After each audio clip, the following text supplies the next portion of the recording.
प्राचीन काल में एक सेठ जी के 7 पुत्र थे। सातों के विवाह हो चुके थे। सबसे छोटे पुत्र की पत्नी श्रेष्ठ चरित्र सुशील थी, परंतु उसके भाई नहीं था। एक दिन बड़ी बहू ने घर लीपने को पीली मिट्टी लाने के लिए सभी बहुओं को साथ चलने को कहा, तो सभी धलिया और खुरपी लेकर मिट्टी खोदने लगी। तभी वहां एक सर्प निकला, जिसे बड़ी बहू खुरपी से मारने लगी। ये देखकर छोटी बहू ने उसे रोकते हुए कहा, मत मारो इसे, ये बेचारा निरपराध है। ये सुनकर बड़ी बहू ने उसे नहीं मारा। तब सर्प एक ओर जा बैठा। तब छोटी बहू ने उससे कहा, हम अभी लौट कर आती हैं, तुम यहाँ से जाना मत। ये कहकर वह सबके साथ मिट्टी लेकर घर चली गई और वहां कामकाज में फंसकर सर्प से जो वादा किया था उसे भूल गई। उसे दूसरे दिन वह बात याद आई तो सबको साथ लेकर वहां पहुंची और सर्प को उस स्थान पर बैठा देखकर बोली, सर्प भैया नमस्कार। सर्प ने कहा, तू भैया कह चुकी है, इसलिए तुझे छोड़ देता हूँ, नहीं तो झूठी बात कहने के कारण तुझे अभी डस लेता। वह बोली, भैया मुझसे भूल हो गई, उसकी क्षमा मांगती हूँ। तब सर्प बोला, अच्छा, तू आज से मेरी बहन हुई और मैं तेरा भाई हुआ, तुझे जो मांगना हो मांग ले।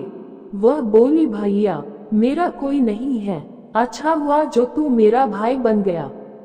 कुछ दिन व्यतीत होने पर वह सर्प मनुष्य का रूप रखकर उसके घर आया और बोला कि मेरी बहन को भेज दो। सबने कहा कि इसके तो कोई भाई नहीं था, तो वह बोला, मैं दूर के रिश्ते में इसका भाई हूँ, बचपन में ही बाहर चला गया था।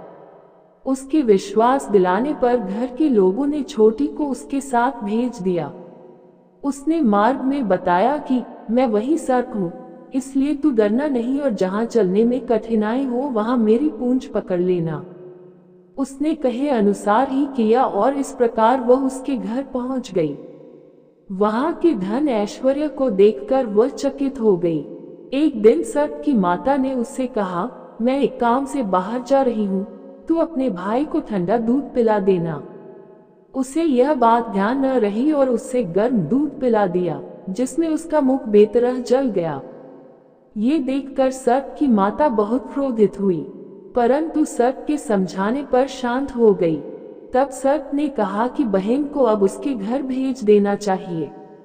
तब सर्प और उसके पिता ने उसे बहुत सा सोना, चांदी, जवाहरात, वस्त्र भूषण आदि देकर उसके घर पहुंचा दिया।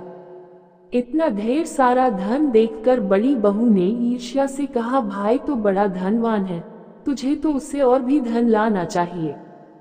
सर्प ने यह वचन सुना तो सब वस्तुएं सोने की लाकर दे दी। ये देखकर बड़ी बहू ने कहा, इन्हें झाड़ने की झाड़ू भी सोने की होनी चाहिए।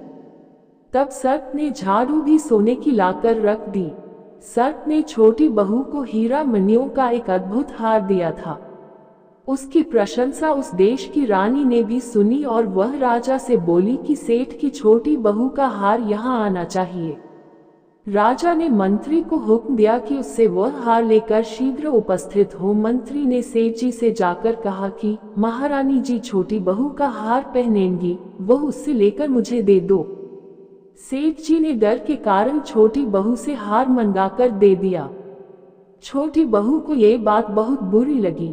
उसने अपने सर्प भाई को याद किया और आने पर प्रार्थना की, भैया रानी ने हार छीन लिया है, तुम कुछ ऐसा करो कि जब वह हार उसके गले में रहे तब तक के लिए सर्प बन जाए और जब वह मुझे लौटा दे तब हीरो और मणियों का हो जाए। सर्प ने ठीक वैसा ही किया। जैसे ही रानी ने हार पहना वैसे ही वह सर्प बन गया। ये देखकर रानी चीख पड़ी और रोने लगी। ये देखकर राजा ने सेठ के पास खबर भेजी कि छोटी बहू को तुरंत भेजो। सेठ जी डर गए कि राजा न जाने क्या करेगा।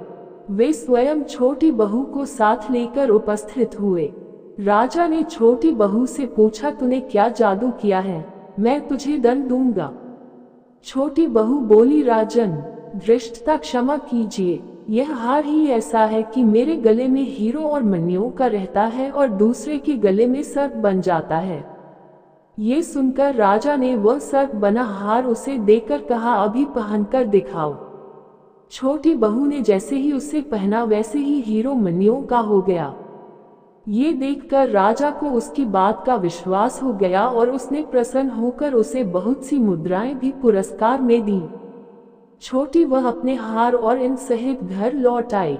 उसके धन को देखकर बड़ी बहू ने ईर्ष्या के कारण उसके पति को सिखाया कि छोटी बहू के पास कहीं से धन आया है। ये सुनकर उसके पति ने अपनी पत्नी को बुलाकर कहा, ठीक ठीक बता कि यह धन तुझे कौन देता है। तब वह सर्प को याद करने लगी। तब उसी समय सर्प ने प्रकट होकर कहा, यदि मेरी धर्म बहन के आचरण पर संदेह प्रकट करेगा तो मैं उसे खा लूंगा। ये सुनकर छोटी बहू का पति बहुत प्रसन्न हुआ और उसने सर्प देवता का बड़ा सत्कार किया। उसी दिन से नाग पंचमी का त्योहार मनाया जाता है और स्त्रियां सर्प को भाई मानकर उसकी पूजा करती हैं। ऐसी और भी भक्ति से जुड़ी कहानी सुनने के लिए हमारी इस वीडियो को लाइक और सब्सक्राइब करें।